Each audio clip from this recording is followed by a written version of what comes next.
Cinema ಆರಂಭ ಮಾಡೋದು ಸ್ವಲ್ಪ ಶೂಟಿಂಗ್ ಎಲ್ಲ ಚೆನ್ನಾಗಾಯಿತು, ಮುಗೀತು. ಬಟ್ ಇನ್ನೊಂದು ಕಡೆ ರಿಲೀಸ್ ಸೆನ್ಸರ್ ಎಲ್ಲ ಆಗಿತ್ತು. ನಮ್ಮ ನಿರ್ಮಾಪಕರು ಕೂಡ ಇವತ್ತು ಕೂಡ ಬಂದರೆ ಏನಪ್ಪ ಅಂದರೆ ತುಂಬ ಹೆಲ್ತ್ ಸಮಸ್ಯೆ ಆಗಿದೆ ಅವ್ರಿಗೆ, ಹಾಗಾಗಿ ಡಿಲೇ ಆಯಿತು. ಕೊನೆಯದಾಗಿ ಅವರು ಹೆಲ್ತ್ಗಿಂತ ಮುಖ್ಯವಾಗಿ ಸಿನಿಮಾನೇ ಮುಖ್ಯ ಅಂತ ಅಂದ್ಬಿಟ್ಟು ಹಾಸ್ಪಿಟಲ್ ಇದ್ರೂ ಕೂಡ ಸಿನಿಮಾ ಇವತ್ತು ರಿಲೀಸ್ ಮಾಡಿ ಅಂತ ಅವ್ರು ಸಪೋರ್ಟ್ ಮಾಡ್ತಾ ಇದ್ದಾರೆ. ದಯವಿಟ್ಟು ನೀವೆಲ್ಲ ಸಪೋರ್ಟ್ ಮಾಡಬೇಕು, ರಿಕ್ವೆಸ್ಟು.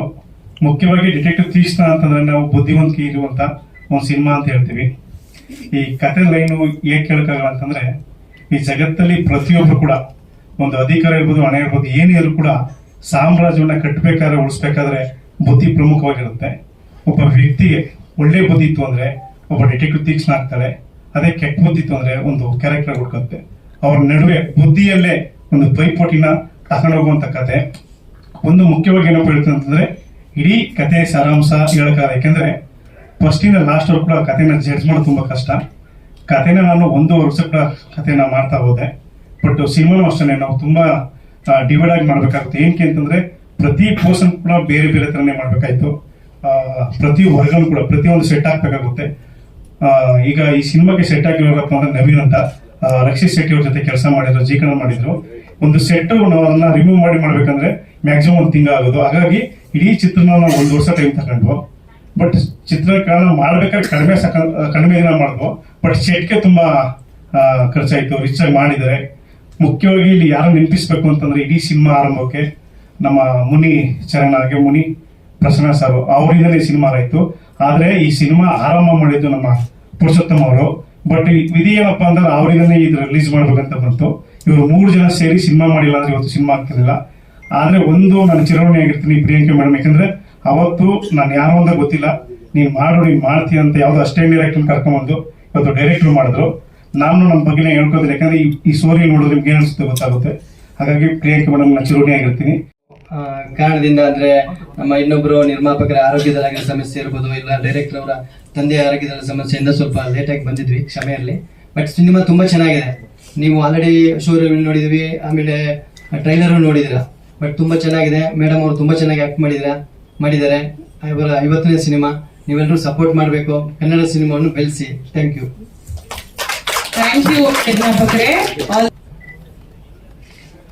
ನಮಸ್ಕಾರ ಸ್ನೇಹಿತರೆ, ಪತ್ರಿಕಾ ಸ್ನೇಹಿತರೆ. ಡಿಟೆಕ್ಟಿವ್ ತೀಕ್ಷ್ಣ ಟೈಟಲ್ ಕ್ಯಾರೆಕ್ಟರ್ ಮಾಡಿದ್ದಾರೆ ಪ್ರಿಯಾಂಕಾ ಅವರು, ಈ ಸಿನಿಮಾದ ಹೀರೋ. ಆಮೇಲೆ ತ್ರಿವಿಕ್ರಮ್, ತೀಕ್ಷ್ಣ ಬುದ್ಧಿಯ ತ್ರಿವಿಕ್ರಮ್ ಅಂತ ಹೇಳಿದ್ರು, ಯಾಕಂದ್ರೆ 300 ಸತಿ ಎಡಿಟ್ ಮಾಡಿಸಿದ್ದಾರೆ ಅಂತ. ಎಲ್ರಿಗೂ ಸ್ವಾಗತ. ನನ್ನ ಬಹಳಷ್ಟು ಪತ್ರಿಕಾ ಕಾರ್ಯಕ್ರಮಕ್ಕೆ ಹೋಗಿದ್ದೀನಿ. ಎಲ್ಲ ನನಗೆ ಚಿರಪರಿಚಿತ ಮುಖಗಳೇ. ನಮ್ಮ ಹಿರಿಯ ಸ್ನೇಹಿತರು ಬೇಕಾದಷ್ಟು ಜನ ಇದ್ದಾರೆ. ವಾಸು ಸರ್, ಜಗದೀಶ್ ನಮ್ಮರ ಒಟ್ಟಿಗೆ ಕೆಲಸ ಮಾಡಿದ್ರು, ನಮ್ಮ ಸಹೋದ್ಯೋಗಿಗಳು. ನಾಗೇಶ್ ಕುಮಾರ್ ಇದ್ದಾರೆ, ಮನು, ಮೋಕ್ಷೇಂದ್ರ ಆ್ಯಂಡ್ ಮಿಕ್ಕ ಸ್ನೇಹಿತರೆಲ್ಲ ಇದ್ದಾರೆ. ಎಲ್ರಿಗೂ ಸ್ವಾಗತ. ಈ ಸಿನಿಮಾದ ಬಗ್ಗೆ ಇನ್ನೂ ಮಾತಾಡೋರಿದ್ದಾರೆ, ಮೇಡಮ್ ಮಾತಾಡ್ತಾರೆ, ಡೈರೆಕ್ಟರ್ ಮಾತಾಡ್ತಾರೆ. ಈ ಜಾನರ್ ಬಗ್ಗೆ ನನಗೆ ಬಹಳ ಕುತೂಹಲ ಆಯಿತು. ಡಿಟೆಕ್ಟಿವ್ ತೀಕ್ಷ್ಣ ಏನು, ಮಹಿಳಾ ಪತ್ತೆದಾರಣಿ. ಇದರ ಬಗ್ಗೆ ಸ್ವಲ್ಪ ಜಸ್ಟ್ ಒಂದಿಷ್ಟು ಗೂಗಲಲ್ಲಿ ಹುಡುಕಾಟ ನಡೆಸಿದೆ. ನೋಡಿ, ಇಂಡಿಯಾದಲ್ಲಿ 1980ನೇ ಇಸ್ವಿನಲ್ಲಿ ರಜನಿ ಅನ್ನೋರು, she was the first female detective, Rajani Pandit ಅಂತ. 1980s ಅವ್ರ ರೆಕಾರ್ಡು ಇದುವರೆಗೂ 80,000 ಕೇಸಸ್ನ ಹ್ಯಾಂಡಲ್ ಮಾಡಿದ್ದಾರೆ. Biggest private detective. ಆಮೇಲೆಲ್ಲ ಬಹಳಷ್ಟು ಜನ ಬಂದರು. ಏನಿವೆ, ಜಸ್ಟು ಅವ್ರನ್ನ ಜ್ಞಾಪಿಸ್ಕೊಳ್ಳೋದಕ್ಕೆ. ಅಂದರೆ ಈ ಜಾನರ್ ಹೆಂಗೆ ಶುರುವಾಯಿತು, ಆ್ಯಕ್ಚುಯಲ್ ರಿಯಲ್ ಲೈಫಲ್ಲಿ ಆ ಥರದವ್ರು ಬೇಕಾದ ಜನ ಇದ್ದಾರೆ. ಇನ್ನು ಬೇರೆ ಬೇರೆ ಕಡೆನೂ, ಅಂದರೆ ಬೇರೆ ಬೇರೆ ದೇಶದಲ್ಲೂ ಇದ್ದಾರೆ. ಕನ್ನಡದಲ್ಲಿ ಅಫ್ಕೋರ್ಸ್ ನಾನು ಸುಮಾರು ಹೆಸರುಗಳು ಮಾಡ್ತಿರ್ಬೋದು ಅಥವಾ ಜ್ಞಾಪಕ ಇಲ್ಲದೆ ಇರ್ಬೋದು. ನನಗೆ ಜ್ಞಾಪಕ ಇದ್ದಾಗೆ ಮಹಾಲಕ್ಷ್ಮಿ ಅವರು ಈ ಥರದೊಂದು 2-3 ಸಿನಿಮಾಲಿ ಪೊಲೀಸ್ ಪಾತ್ರಗಳು ಮಾಡಿದರು. ಲೇಡಿ ಕಮಿಷನರು, ಲೇಡಿ ಪೊಲೀಸ್, ಯುವತಿ ಸಾರ್ಟ್ ಡಿಟೆಕ್ಟಿವ್ ಮಾಡಿದರು. ನಾನೊಂದು ಸಿನಿಮಾ ಮಾಡಿದ್ದೆ, ಡಾಟರ್ ಆಫ್ ಪಾರ್ವತಮ್ಮ ಅಂತ. ಐ ಥಿಂಕ್ ಹರಿಪ್ರಿಯಾ ಶಿವದಿ ಸಾರ್ಟ್ ಡಿಟೆಕ್ಟಿವ್. ಆಮೇಲೆ ನೀವು ಮಾಡಿದ್ರಿ. ಇದಕ್ಕೆ ಹಿಂದೆ ನಿಮ್ಮ ದೇವಕಿ ಸಿನಿಮಾದಲ್ಲಿ ಪ್ರೈವೇಟ್ ಡಿಟೆಕ್ಟಿವ್ ಕತೆ ಈ ಬಂದು ಹೋಗಿರೋದು ಹೇಳ್ಬೋದು. ಅವರ ಮಗಳನ್ನ ಕಿಡ್ನಾಪ್ ಮಾಡಿದ ಕಿಲ್ಲರ್ಸ್ನ ಹುಡುಕಾಟ ಮಾಡುವಂತ ಒಂದು ಅಲ್ಲ, ಅದೇ ತಾಯಿ. ಬಟ್ ಹೌ ಶಿ ಅವರು ಕಂಡು ಹಿಡಿದ್ರು ಅಂತ ಅಂದ್ರೆ you can say you detected the case. And of course detective Teekshna, title ಅಲ್ಲೇ ಇದೆ ತೀಕ್ಷ್ಣ ಅಂತ, ಅಂದ್ರೆ ತೀಕ್ಷ್ಣ ಬುದ್ಧಿಯ ಡಿಟೆಕ್ಟಿವ್. ಬಗ್ಗೆ ಹೇಳಂಗಿಲ್ಲ ಅನ್ಸುತ್ತೆ, ಸಿನಿಮಾ ಬಗ್ಗೆ ಹೇಳಿ. ಎಲ್ಲರಿಗೂ ನಮಸ್ಕಾರ. ನಾನು ನಿಮ್ಮ ರೋಬೋ ಗಣೇಶ್ ಮಾತಾಡ್ತೀನಿ. ಮತ್ತೆ ಇನ್ನೊಂದು ಪ್ರೆಸ್ ಮೀಟ್ ತುಂಬಾ ಖುಷಿಯಾಗಿದೆ, ಬ್ಯಾಕ್ ಟು ಬ್ಯಾಕ್ ನಿಮ್ಮನ್ನ ಮೀಟ್ ಮಾಡೋದಕ್ಕೆ. ಸೊ ನಿಮ್ಮ ಸಪೋರ್ಟ್ ನಮ್ದು ತುಂಬಾ ಇಂಪಾರ್ಟೆಂಟ್. ಮೋಸ್ಟ್ ಸೀನಿಯರ್ ಪ್ರೆಸ್ ಅವರೆಲ್ಲ ಇದ್ದಾರೆ. ಸೊ ಹೊಸಬರು ತುಂಬಾ ಜನ ಇವಾಗ ನೋಡ್ತಾ ಇದ್ದೀನಿ. ಸೊ ಎಲ್ಲರೂ ನಮಗೆ ಆಶೀರ್ವಾದ ಮಾಡಿ, ನಮ್ದು ಇನ್ನು ಮುಂದಕ್ಕೆ ಹೋಗಿ ನಿಮ್ಮ ಆಶೀರ್ವಾದ ಬೇಕು. ಸೊ ಎಲ್ಲರಿಗೂ ನಮಸ್ಕಾರ. ಯಾಕಂದ್ರೆ ಒಬ್ಬೊಬ್ಬರು ಹೆಸರು ಹೇಳಿದ್ರೆ ನಾನೇ ತುಂಬಾ ಟೈಮ್ ತಗೊಳ್ತೀನಿ. ಸೊ ನಮ್ಮ ಡೈರೆಕ್ಟರ್ ಬಗ್ಗೆ ಹೇಳ್ಬೇಕಂದ್ರೆ, ಅವರು ಫೋನಲ್ಲಿ ಯಾರೋ ನಾವು ಹಿಂಗಾದ್ರೆ ಸೀರಿಯಲ್ ತರ ಮಾತಾಡ್ತೀವಿ. ನಾವು ಯಾರಿಗ ಫೋನ್ ಮಾಡಿದ್ರೆ ಹಲೋ ಹೌ ಆರ್ ಯು, ಚೆನ್ನಾಗಿದ್ದೀರಾ, ಮನೇಲಿ ಎಲ್ಲ ಚೆನ್ನಾಗಿದ್ದೀರಾ ಹಂಗ್ ಮಾಡ್ಬಿಟ್ಟು ಆಮೇಲೆ ನಾನು ಏನಕ್ಕೆ ಫೋನ್ ಮಾಡಿದ್ರು ಆ ಮಾತಕ್ಕೆ ಮಾಡ್ತಾ ಇದ್ವಿ. ಅವ್ರು ಹಂಗಲ್ಲ, ಫೋನ್ ಮಾಡಿ ರೋಬೋ ಎಲ್ಲಿದ್ದೀರಾ, ಹೌದು ಹಿಂಗೆ ಹಂಗ ಟಕ್ಕನ್ ಕಟ್ ಮಾಡ್ತಾರೆ ಸರ್ ಅಂತ. ಮತ್ತೆ ನಾನು ಮಾತಾಡೋಲ್ಲ, ಅವ್ರು ಏನ್ ಬೇಕೋ ಅದು ಹೇಳ್ಬಿಟ್ಟು ಫೋನ್ ಕಟ್ ಮಾಡ್ಬಿಡ್ತಾರೆ. ಮತ್ತೆ ನಾನೇನೋ ಮಾತಾಡ್ಬೇಕಂದ್ರೆ ಮತ್ತೆ ಫೋನ್ ಮಾಡ್ಬೇಕು. ಸೊ ಅಲ್ಲಿಂದ ನಿಮ್ಗೆ ಗೊತ್ತಾಗುತ್ತೆ ಅವ್ರ ಮೈಂಡ್ ಏನ್ ಬೇಕೋ ಅದು ಮಾತ್ರ ಮಾಡ್ತಾರೆ. ಸೊ ಈ ಮೂವಿ ಸೀರಿಯಲ್ ತರ ಇರಲ್ಲ, ತುಂಬಾ ಶಾರ್ಟ್ ಕಟ್ ಅಲ್ಲಿ ಎಡಿಟರ್ ಹೇಳೋ ತರ ಫುಲ್ ಫಾಸ್ಟ್ ಇರುತ್ತೆ. ಒಂಚೂರು ನೀವು ಅಲ್ಲಿದ್ರು ನಿಮಗೆ ಕಥೆ ಅರ್ಥ ಆಗಲ್ಲ. ಸೊ ಆ ತರ ಸ್ಪೀಡ್ ಕಟ್ ಅಲ್ಲಿ ಮಾಡಿದ್ದಾರೆ. ಇದು ಟೀಸರ್ ನೋಡಬಹುದು, ಅದನ್ನು ನಿಮಗೆ ಗೊತ್ತಾಗಿದೆ. ಮತ್ತೆ ನಮ್ದು ಮೇಡಮ್ ಅವ್ರಿಗೆ ಹೇಳ್ಬೇಕು, ಯಾಕಂದ್ರೆ ಅವರು ತುಂಬಾ thanks madam. I am very happy to share one more movie.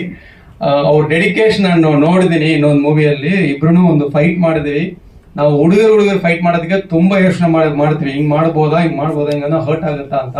ಅವ್ರು ಹಂಗೆಲ್ಲ ಬಂದು ಇದು ಮಾಡ್ಬೋದಾ ಮಾಡೋಣ, ಇದು ಮಾಡ್ಬೋದಾ ಮಾಡೋಣ, ಆ ತರ ಡೆಡಿಕೇಶನ್ ಮಾಡ್ತಾರೆ. ಮತ್ತೆ ಅವ್ರು ನಾವು ಹೊಡಿಬೇಕಂದ್ರೆ ಅವ್ರು ನನ್ ಕೇಳ್ತಾರೆ, ಸರ್ ಹಿಂಗ್ ಓಕೆನಾ ಇದು ಅಂತ. ಬೇರೆಯವ್ರಿಗೆ ಅವ್ರ ಕೇರ್ ತಗೊಂತಾರೆ, ಅವ್ರ ಬಗ್ಗೆ ಅವ್ರು ಅದು ಯೋಚನೆ ಮಾಡಲ್ಲ, ಮಾಡ್ತೀನಿ ಅಂತ. ಸೊ ಅಂತ ಅವ್ರ ಡೆಡಿಕೇಶನ್. ಸೊ ತುಂಬಾ ಥ್ಯಾಂಕ್ಸ್ ಮೇಡಮ್. ಶ್ರೀರಾಮ್, ಇಲ್ಲಿ ಬಂದಿರುವಂತಹ ನನ್ನ ನೆಚ್ಚಿನ ಮಾಧ್ಯಮ ಮಿತ್ರರೆಲ್ಲರಿಗೂ ನಮಸ್ಕಾರ ಹಾಗೂ ಸಾಷ್ಟಾಂಗ ನಮಸ್ಕಾರಗಳು. ಮತ್ತೆ ನನ್ನ ಹಿರಿಯ ಕಲಾವಿದರು ಪ್ರಿಯಾಂಕಾ ಮೇಡಮ್ ಹಾಗೆ ರಘು ಸರ್, ಎಲ್ಲರಿಗೂ ನನ್ನ ಹೃತ್ಪೂರ್ವಕ ನಮಸ್ಕಾರಗಳು. ಮುಖ್ಯವಾಗಿ ಈ ಪಾತ್ರ ಹೇಳ್ಬೇಕಂದ್ರೆ, ರಘು ಸರ್ ನನಗೆ ಆಫೀಸಿಗೆ ಕರೆದ್ಬಿಟ್ಟು, ಸರ್ ಈ ಕೂದಲು ಹೀಗೆ ಇರುತ್ತೋ ಅಥವಾ ಕಟ್ ಮಾಡಿಸ್ತೀರಾ ಅಂತ ಕೇಳಿದ್ರು. ಸರ್ ಯಾಕೆ ಸರ್ ಅಂದೆ. ಇಲ್ಲ, ಇದರಲ್ಲಿ 2 ಪಾತ್ರ ಇದೆ. ಒಂದು ಮೇನ್ ವಿಲನ್, ಇನ್ನೊಂದು ಮೇನ್ ಸಪೋರ್ಟಿಂಗ್ ಕ್ಯಾರೆಕ್ಟರ್ ಅಂತ ಹೇಳಿ. ಸರ್ ನಾನು ವಿಲನ್ನೇ ಮಾಡ್ತೀನಿ ಸರ್, ನಾನು ಪ್ಯಾರ್ ಸಪೋರ್ಟಿಂಗ್ ಮಾಡಲ್ಲ ಅಂದೆ. ಅಲ್ವಾ ಸರ್? ಅವಾಗ ಸರಿ ಹಾಕಿದ್ರೆ ಈ ಗೆಟಪ್ ಹೀಗೆ ಇರಲಿ ಅಂತಂದ್ರು. ಇದರಲ್ಲಿ ನನ್ನ ಪಾತ್ರ ವಾಲಿ ಅಂತ ಹೇಳಿ. ಈ ಸಿನಿಮಾದಲ್ಲಿ ಪಾತ್ರನ ತುಂಬಾ ಚೆನ್ನಾಗಿ ಬಿಲ್ಡ್ ಮಾಡಿದ್ದಾರೆ ನಮ್ಮ ಡೈರೆಕ್ಟರ್. ಮುಖ್ಯವಾಗಿ ಪ್ರಿಯಾಂಕಾ ಮೇಡಮ್ ಅವ್ರ ಜೊತೆ ನಾನು ಫೈಟ್ ಮಾಡ್ಬೇಕಾದ್ರೆ ನನಗೆ ಒಂದ್ ಕಡೆ ಹೆದರಿಕೆ ಇತ್ತು, ಎಲ್ಲ ನಾನು ಅವರಿಗೆ ಅಪ್ಪಿ ತಪ್ಪಿ ಏನಾದ್ರು ಹೆಚ್ಚು ಕಮ್ಮಿ ಹರ್ಟ್ ಮಾಡ್ಬಿಡ್ತೀನೋ ಅಂತ ಹೇಳಿ. ಬಟ್ ಮೇಡಮ್ ಎಷ್ಟು ಸಪೋರ್ಟ್ ಮಾಡೋರು ಅಂತಂದ್ರೆ, ನೀವು ಅಲ್ಲಿಗೆ ಯಾಕ್ರಿ ಒದಿತಾ ಇದ್ದೀರಾ, ಕರೆಕ್ಟ್ ಆಗಿ ಒದಿಬೇಕಾದ ಪೋಷನ್ ಒದಿರಿ ಅಂತೇಳಿ. ನಿಜವಾಗ್ಲೂ ಮೇಡಮ್ ಒಂದ್ಸಲ ಬೆನ್ನಿಗೆ ಒದಿಬೇಕಾದ್ರೆ ಜೋರಾಗಿ ಓದ್ಬಿಟ್ಟಿದೆ. ನನಗೆ ತುಂಬಾ ಬೇಜಾರಾಗೋಗಿತ್ತು. ಸಾರಿ ಮೇಡಮ್, ಬೇಜಾರ್ ಮಾಡ್ಕೋಬೇಡಿ. ಬಟ್ ಅಷ್ಟು ಸಪೋರ್ಟಿವ್ ಆಗಿ ಜೊತೆಯಲ್ಲಿ ಕೆಲಸ ಮಾಡುವಂತ ಕಲಾವಿದರಿಗೆ ಎಷ್ಟು ಸಪೋರ್ಟ್ ಮಾಡ್ತಾರೆ ಅಂತಂದ್ರೆ, ಅವ್ರನ್ನ ನಾವು ತುಂಬಾ ವರ್ಷದಿಂದ ನೋಡಿದೀವಿ, ಆದ್ರೆ ಅವ್ರ ಜೊತೆ ಕೆಲಸ ಮಾಡುವಂತ ಅವಕಾಶ ಸಿಗ್ತಲ್ಲ, ರಿಯಲಿ ನಾನು ಅದಕ್ಕೆ ಚಿರಋಣಿಯಾಗಿರ್ತೀನಿ. ಇಲ್ಲಿ ಉಪಸ್ಥಿತರಾಗಿರುವ ಮಾಧ್ಯಮ ಮಿತ್ರರೇ, ಡಿಟೆಕ್ಟಿವ್ ತೀಕ್ಷ್ಣ ತಂಡದವರೇ, ಪ್ರಿಯಾಂಕಾ ಮೇಡಮ್ ರವರೇ, ನಿರ್ದೇಶಕರೇ, ಎಲ್ರಿಗೂ ಹೃತ್ಪೂರ್ವಕ ನಮಸ್ಕಾರಗಳು. First of all thank you Trivikram sir, ಈ ಮೂವಿಯಲ್ಲಿ ನನಗೆ ಒಂದು ಅಪಾರ್ಚುನಿಟಿ ಕೊಟ್ಟಿದ್ದಕ್ಕೆ. It means a lot. ಎಲ್ಲರೂ ಹೇಳಿದ ಹಾಗೆ ಈ ಸಿನಿಮಾದಲ್ಲಿ ನಾನು ಪ್ರಿಯಾಂಕಾ ಮೇಡಮ್ ಅವ್ರದ್ದು ಯಂಗ್ ತೀಕ್ಷ್ಣ ರೋಲ್ ಪ್ಲೇ ಮಾಡಿದ್ದೇನೆ. ಡೈರೆಕ್ಟರ್ ಸರ್ ಬಂದು ಕತೆ ಹೇಳುವಾಗ ಅವರು ಹೇಳಿದ್ರು, ಒಂದು ಓದು ಬರಹ ಗೊತ್ತಿಲ್ಲದ ಒಂದು ಹುಡುಗಿ ಡಿಟೆಕ್ಟಿವ್ ಆಗ್ತಾಳೆ ಅಂತ. And this movie is filled with suspense and mainly ಒಂದು ಫೀಮೇಲ್ ಸೆಂಟ್ರಿಕ್ ಮೂವಿ. ಸೊ ನನಗೆ ಕತೆ ತುಂಬಾ ಇಷ್ಟ ಆಯಿತು. ಅದಕ್ಕಿಂತ ಜಾಸ್ತಿ ಡೈರೆಕ್ಟರ್ ಸರ್ ನನಗೆ ಹೇಳುವಾಗ ನಾನು ಪ್ರಿಯಾಂಕಾ ಮೇಡಮ್ ಜೊತೆ ಕೆಲಸ ಮಾಡ್ತೇನೆ ಅಂತ, ಎಸ್ಪೆಷಲಿ ಅವರದೇ ಯಂಗ್ ತೀಕ್ಷ್ಣ ರೋಲ್ ಪ್ಲೇ ಮಾಡ್ತೇನೆ ಅಂತ, I was in the cloud 9 ಅಂತ ಹೇಳ್ಬಹುದು. It was a proud moment for me. ಯಾಕಂದ್ರೆ ಚಿಕ್ಕ ವಯಸ್ಸಿನಿಂದಲೇ ಅವ್ರದ್ದು H2O ಸಿನಿಮಾದು ಹೂವೇ ಹಾಡನ್ನ ಕೇಳಿ I was your big fan ma'am. So ನಮ್ಮ ಮಂಗಳೂರಲ್ಲಿ ನಿಮ್ಗೆ ತುಂಬಾ ಫ್ಯಾನ್ಸ್ ಇದ್ದಾರೆ. ನೀವು ಅಟ್ ಲೀಸ್ಟ್ ಒಂದ್ಸಲ ಮಂಗಳೂರಿಗೆ ಬರಲೇಬೇಕು ಮ್ಯಾಮ್. ಹೌದಾ? Okay, sure ma'am. Thank you so much for the support and it's my honour to work with you ma'am. Thank you so much. ಮಾಧ್ಯಮ ಮಿತ್ರರೆಲ್ಲರಿಗೂ ನಮಸ್ಕಾರ.